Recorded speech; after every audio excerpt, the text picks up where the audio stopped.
so with the bleep test, for example, this would help the police officers build up their stamina. So say if a criminal was on the run, they can easily catch them as they would build up their stamina. And exercises like dynamic strength will help them to build up their strength. So if, say, if a criminal wasn't meeting demands, then they could restrain them and try to get them to cooperate.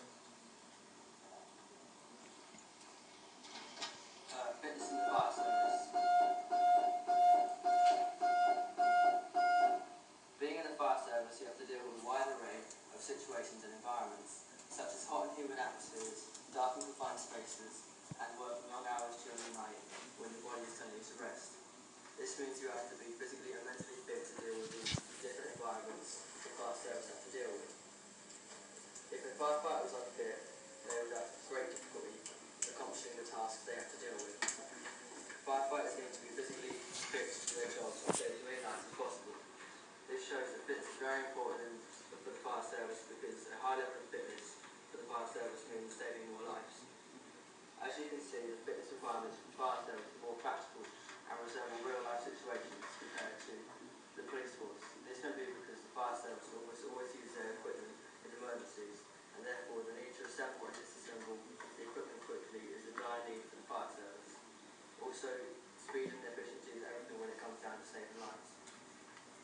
Yes, so with the fire services, the casualty evacuation exercise will help them to understand and deal with, obviously, carrying out, casualties out of burning buildings, and I'm sure that'll help them understand what it feels like to deal with different weights of people, as well as people will be different weights and different sizes. And equipment assembly is an important task because, again, in a real life situation, it will help them to understand how important it is to be equipped with their equipment and assembling it and disassembling it.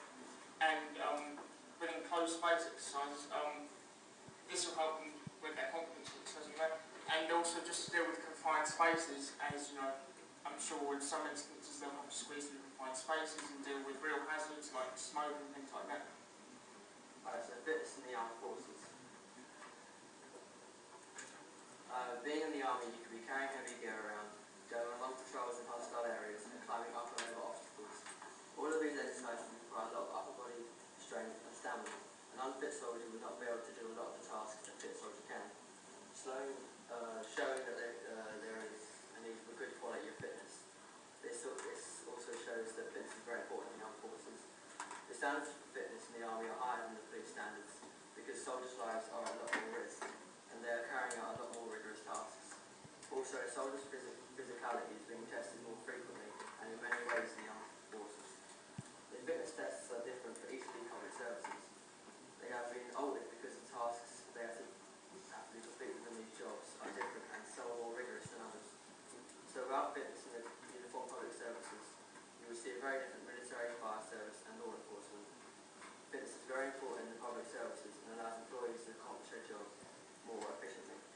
Overall, we agree with the statement that fitness is important in the uniform public services, not only so the employee can be as efficient at their job as possible, but also with multiple fitness tests that are carried out, the results can be compared to the employee's baseline results. Comparing results can show that the candidate has improved or declined.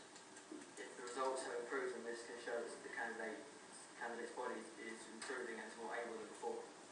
But if declines, then this can show the candidate could be developing an injury or an illness, which then this can be caught and treated as soon as possible. Okay, well done guys, a good PowerPoint presentation, a good length, lots of detail, pictures to aid your PowerPoint slides as prompts. You did a really good job. Few things for you. Make sure that you are facing the audience, make sure that you're talking smoothly, try not to read off the piece of paper. If you need notes, then have bullet points that you can refer to and look down to, but don't constantly read off the paper. Use the slides for that purpose as well. You covered a good range and variety of public services and you talked well about the difference between the demands of both jobs.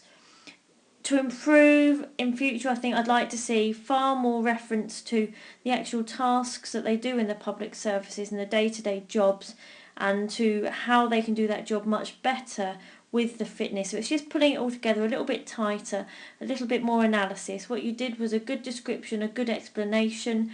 Now we really want to push on to the distinction where you're analysing and evaluating. But a really good PowerPoint presentation. Well done.